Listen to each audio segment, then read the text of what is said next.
नमस्कार, उदय India digital में आपका स्वागत है।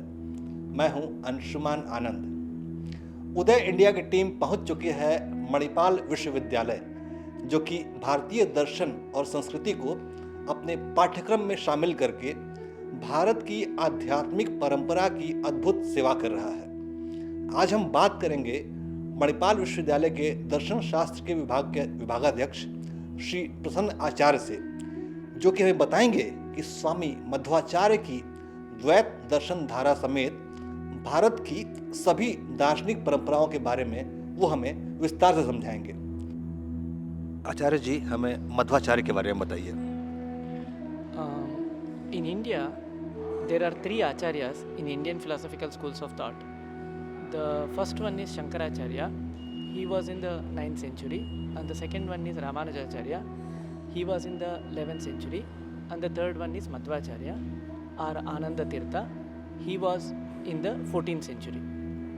So he was born in 1238 and lived up to 1317. He was the major proponent of Dvaita philosophy. He started a philosophy called Dvaita philosophy, or otherwise known as Tattvavada, which means realism. Now, Ananda Tirtha or Acharya Madhva was born in the very same place where Manipal University, Mahe, is located. It's just 20 kilometers from here. It's called Pajaka. He was born here. He lived for around 79 years. He wrote more than 30 to 50 texts on Indian philosophy. He was a realist and also he was a rationalist. He emphasized the importance of Vedas, Indian scriptures. He emphasized the importance of Indian knowledge systems, that how the traditional knowledge is very important for us to understand this entire universe, the creation of that supreme intelligence, Brahma. In his philosophy, he had 9 major principles. This entire universe is real, which was told by Advaita that this entire universe is of Maya, illusion, illusory. Whereas in Dvaita school of thought, अद्वैत कहता है कि ब्रह्म सत्यम जगत मिथ्या, यानी ब्रह्म सत्य है और जगत यानी कि माया इल्यूजन है। लेकिन द्वैत कहता है कि ब्रह्म भी सत्य है और जगत भी सत्य है। Am I right? So it is very interesting for us to understand why these different schools of thought exist. It's very important for us also to notice that how these contradictory views have been reserved so well by the entire Indian civilization. People might see as it is a debate between two schools of thought. There is a text that is written by Vyasatirtha in 16th century called Nyayamrita, which speaks on behalf of Dvaita. It's influenced by another text called Vadavali that was written 200 years ago by Jayatirtha. That was influenced by the texts that are written by Madhvacharya. And later, Nyayamrita was critiqued by Advaita scholar, Advaita Siddhi. Just हमें मध्वाचार्य के द्वैत philosophy के बारे में कुछ विस्तार से बताइए। So, if you look at the contrast between these two schools of thought, the interesting point is one school of thought says both of them they believe as Veda as Pramana, and Veda's focus is Vedanta. Vedanta means the essence of Vedas, that is Upanishad, Vedasya Antaha. And Upanishad, whereas Mimamsa school of thought says that karma is pradhana, karma is important. Whereas Vedanta says jnana is important, knowledge is important. If I want to act on something, I need to have knowledge. If I don't have knowledge and if I want to act on something, it doesn't make any sense. How do I act on something without knowing?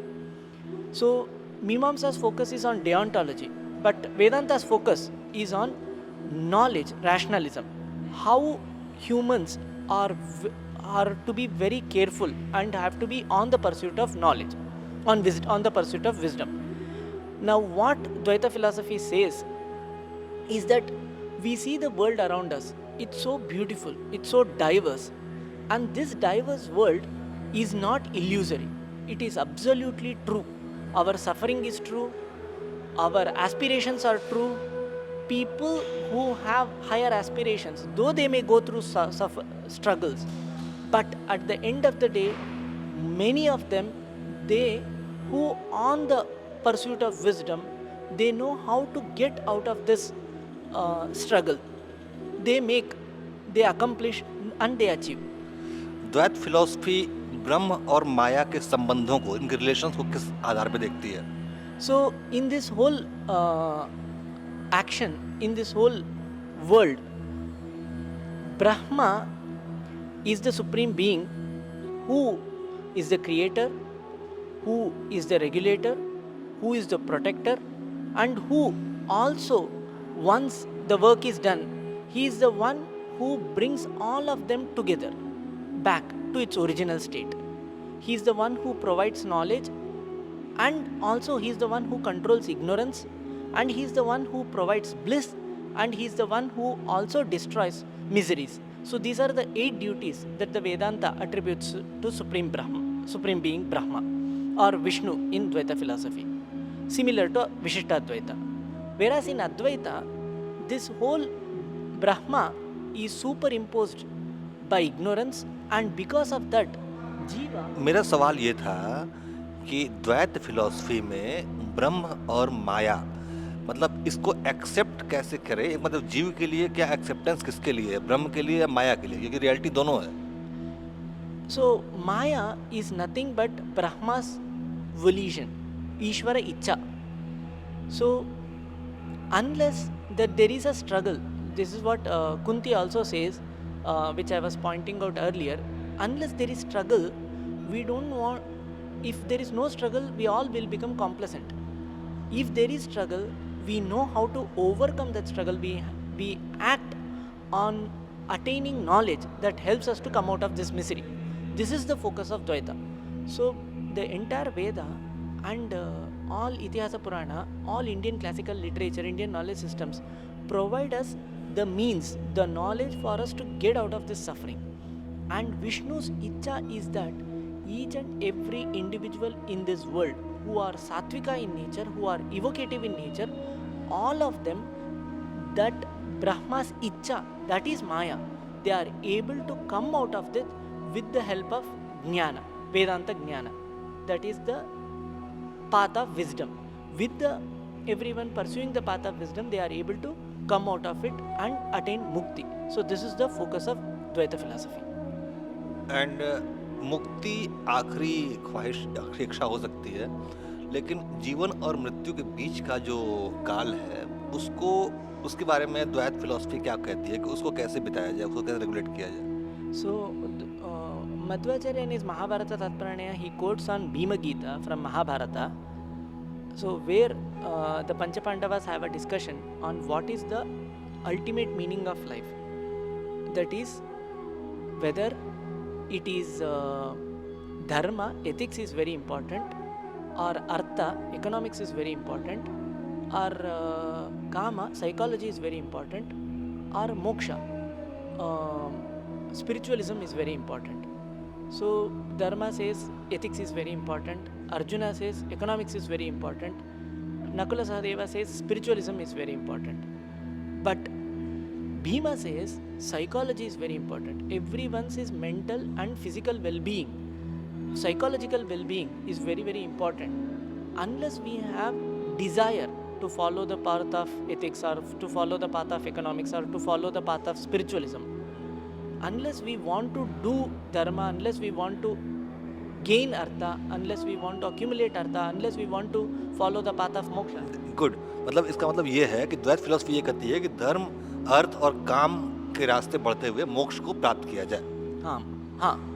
So unless we follow these three, we don't have any desire to follow anything. There is no point of us being living. So every human individual will have this aspiration. Every Indian philosophical schools of thought, whether it is Dvaita, Advaita, Nyaya, everyone says, everyone craves for dukkha nivritti, sukha prapti, anishta nivritti, ishta prapti. Anishta nivritti means coming away from all dislikes and Ishtaprapti means attaining all likes.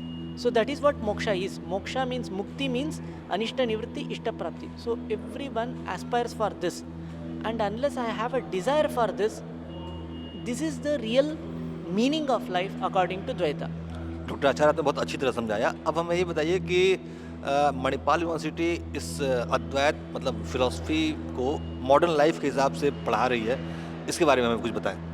So Karnataka is very important place. Whether Shankaracharya chose Sringeri, which is just 100 kilometers from here, and Ramanujacharya chose Melukote for his philosophical place, which is just 200 kilometers from here. And whereas Madhvacharya, who was born in the same Udupi place, Manipal University, Manipal Academy of Higher Education, set up a Dvaita Philosophy Resource Center in 2009, 10 years ago, with the funding from European Union. So there were the university which was committed to promote the philosophical heritage of the region. So they set up a Dvaita Philosophy Resource Center, which has been conducting a lot of research. We have brought out.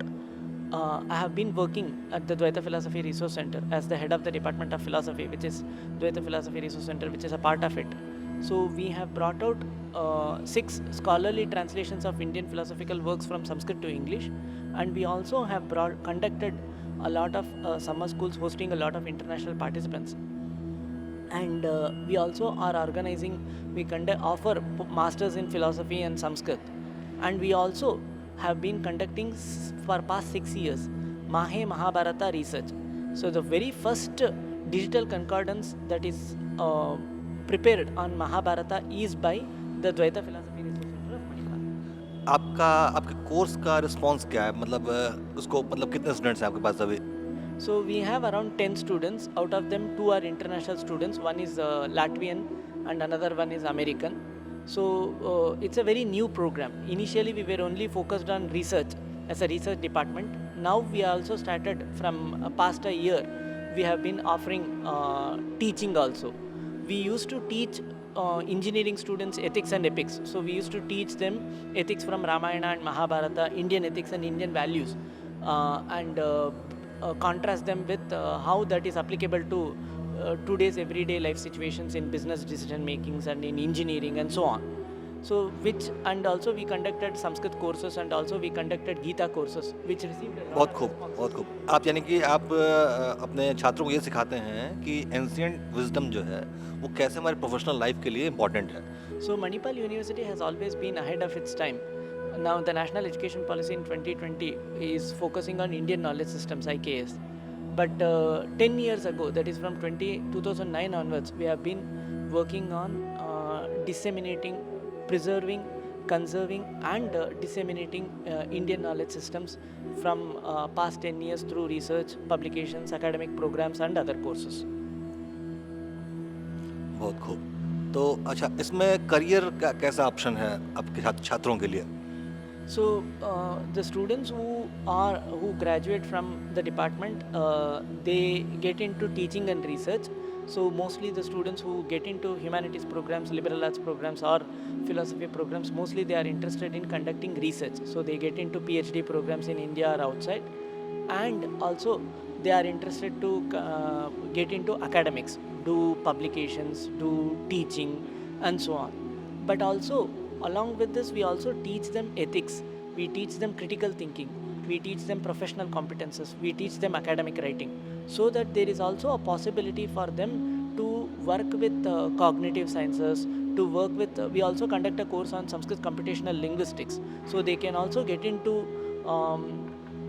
computer engineering discipline, where if they come with that background and if they have that interest. So there are a lot of institutes in India, IIIT, IIT and all working on Sanskrit computational linguistics. We also provide them the adequate exposure for them to take it forward in that field. तो ये थे मणिपाल विश्वविद्यालय के दर्शन शास्त्र के विभागाध्यक्ष श्री प्रसन्न आचार्य, जो कि हमें भारत की दार्शनिक परंपरा के बारे में बता रहे थे। उन्होंने हमें बताया कि ब्रह्म, जीव और माया के बारे में संबंधों की अलग अलग व्याख्या ही भारतीय दर्शन का आधार है।